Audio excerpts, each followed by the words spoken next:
Hello, hello, hello, my darlings. Thank you for joining me on A Slice of Life, A Slice of Life. You know what? I'm going to do this today because I had stopped doing this, but it's the reason why. If you're watching me, you know what it's all about. Super aging, getting older without getting old. And these two gentlemen that wrote this book are from Canada. I don't know them. They don't know me. I have been holding this book up for over 1,000 videos ever since I found this book. And it talks about getting older without getting old. And that's what we talk about on this show. I want you to super age. I want you to enjoy life. I want you to understand what it means to get up feeling good, smelling good, and looking good, baby. Because that's what I got on today. I got on my Escada. Ooh, wee. And, of course, I got it at a estate sale, you know.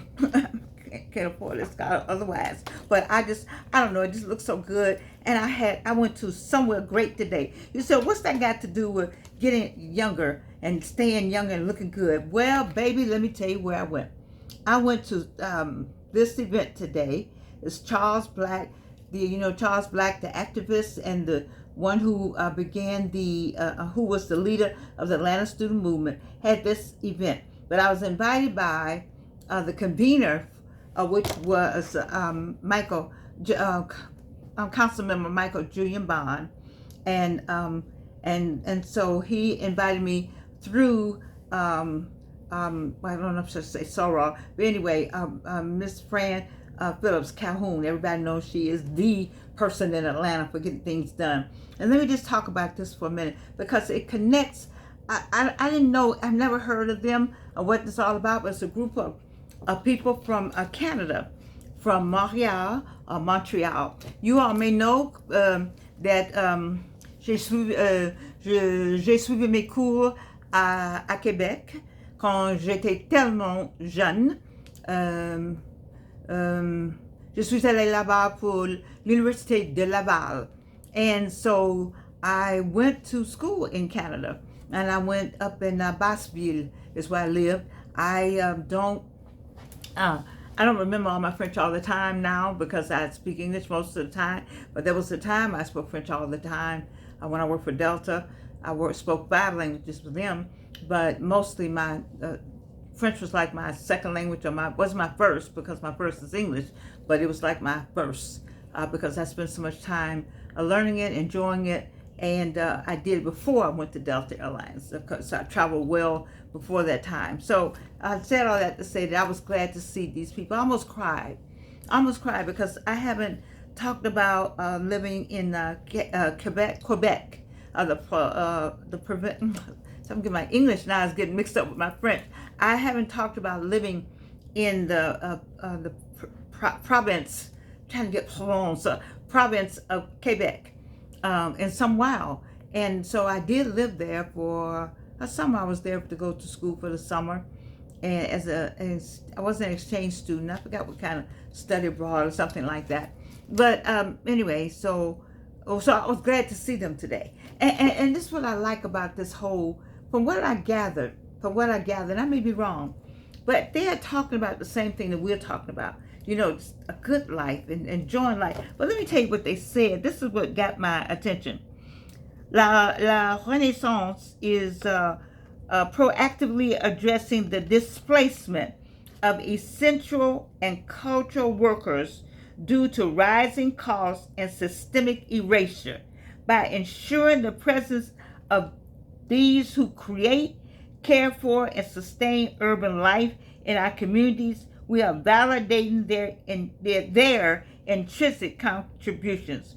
So what we're going to do, we're going to reclaim land as a site of repair, creativity, and collective power. That is the line that got me. Let me say it again for the people in the back. Listen carefully now. Listen carefully. We're getting older without getting old. But listen to this part right here. We're going to reclaim land as a site of repair, creativity, and collective power. So they're saying when you go, because it's a real estate, it has to do with real estate. So I don't know if you saw on the news the other night. I didn't get a chance to see the whole story. And so I should talk, I don't know if I should talk about it. But there are people who are building houses just to rent. I thought that was a neat idea. Maybe you don't like it, but I like it. They're building houses. You can have a house. You don't have to live in an apartment. You can have a house. You can just rent it, and we'll take care of everything. But you rent the house. You pay the rent. I don't know if there's anything bad about that, but I think it's something good. Now let's connect that back to this. They're going to reclaim the land as a site of repair. So they're saying that when you get in a space, they have a space. Let's say if these were people connected, they would get a house, okay, or get an apartment, or get a building. And in that building, when you rent that space, this is what you're gonna. The amenities have more to do with self-care. Oh, babe, we're not talking about amenities with a swimming pool. That's good, and amenities with a gym. That's good. We're talking about amenities where a person cuts your hair. You get a haircut. They come to your space and cut your hair. The spa is right there for you. You can get a massage.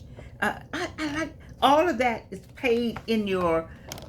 Maybe they have some kind of where you pay every month extra for the grass and the homeowner's fee.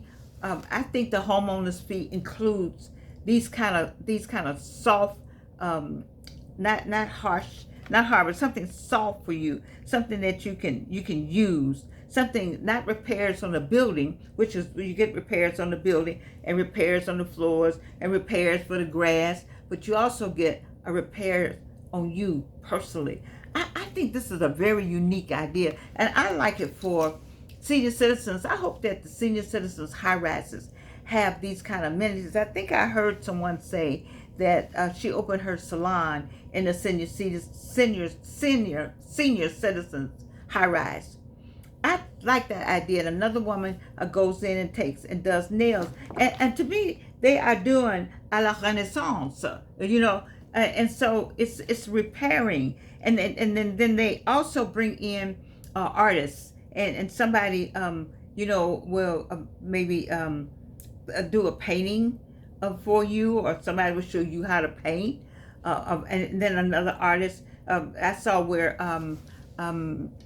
making your clothes, what you call that, couture, just everyday couture. And I saw the same article, and I think it was in the New York Times. My daughter gets the New York Times. It was an article about couture. I believe in having your clothes fitted.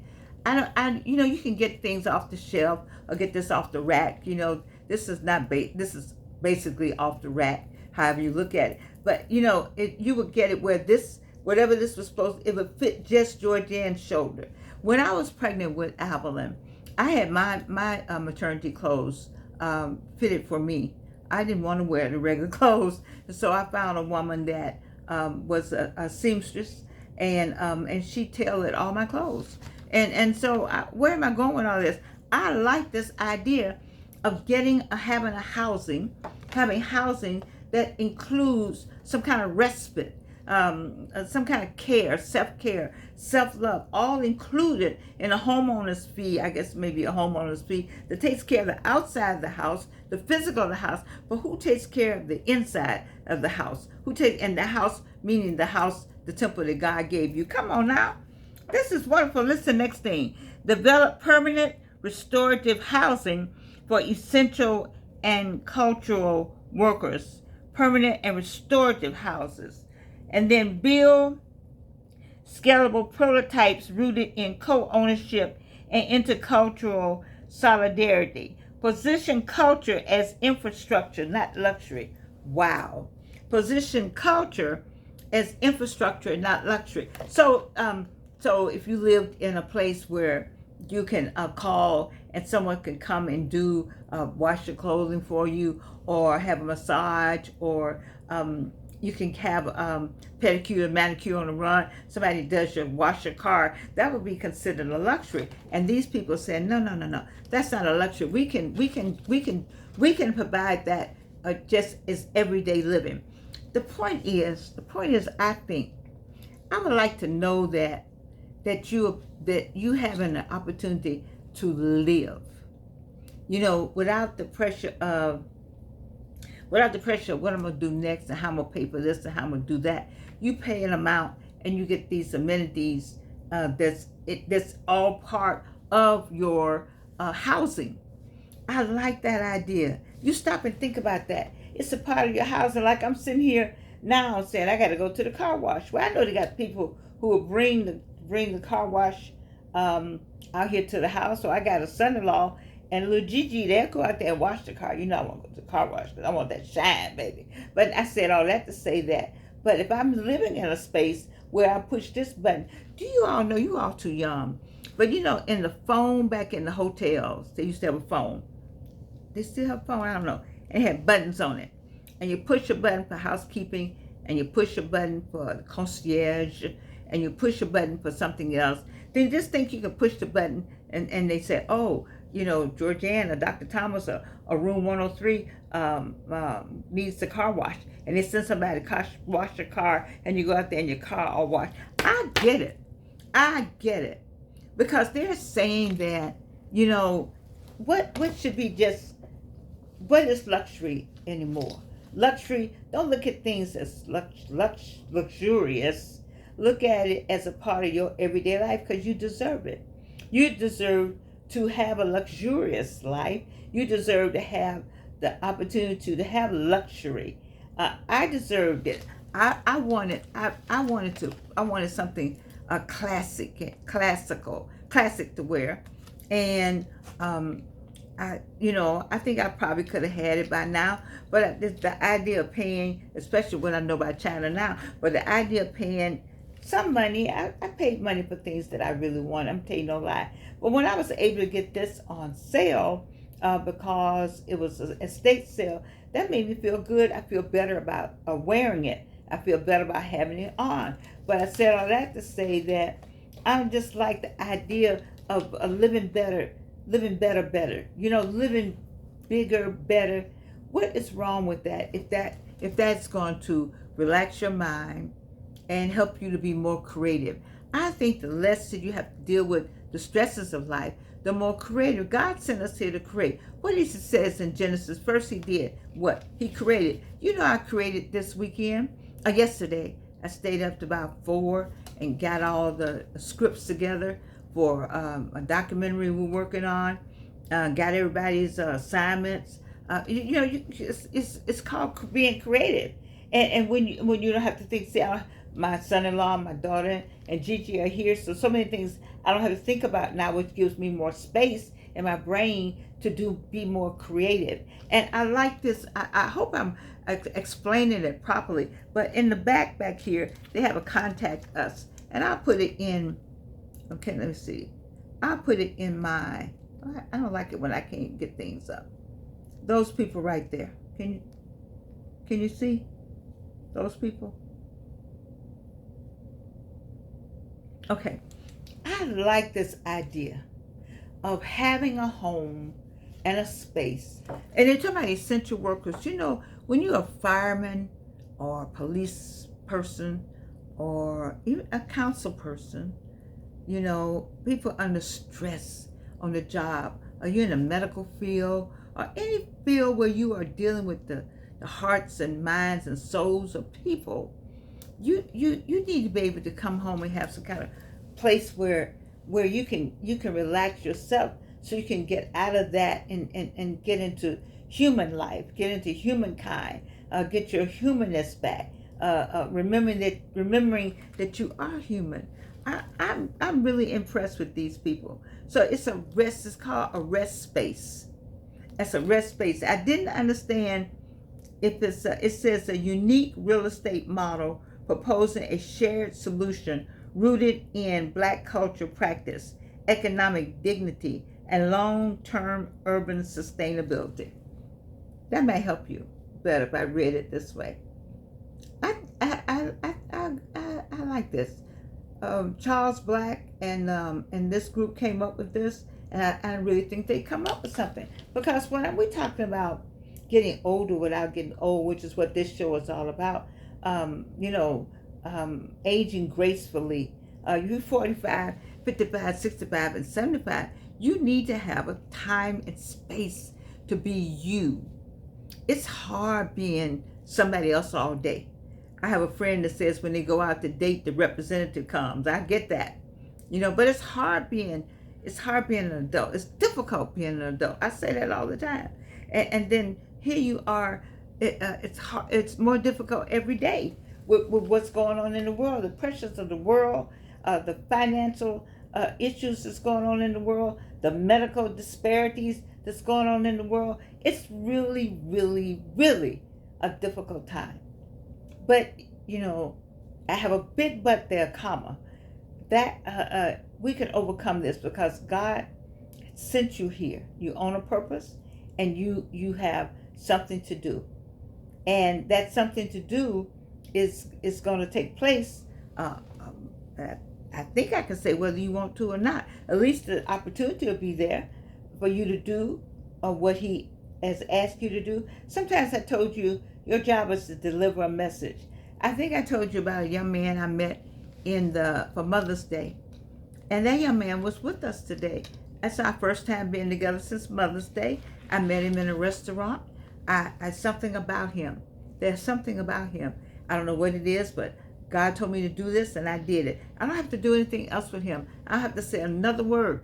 But I put him somewhere today when he was with us, with these people, that something in there is going to mix with him, either now or later. But it's a raison d'etre for that. And it's the same thing with this. I went there to talk about who lived here, where did they go. You know that I have I'm the creator of a project called Who Lived Here, Where Did They Go? And it's a movement. If you go to my site, www.wholivedhere, lived in the past tense here, where did they go, .com, you'll find a landing page, and you'll find information that will help you understand why you can see the connection between what I'm talking about and this exchange of purpose, this very unique real estate experience.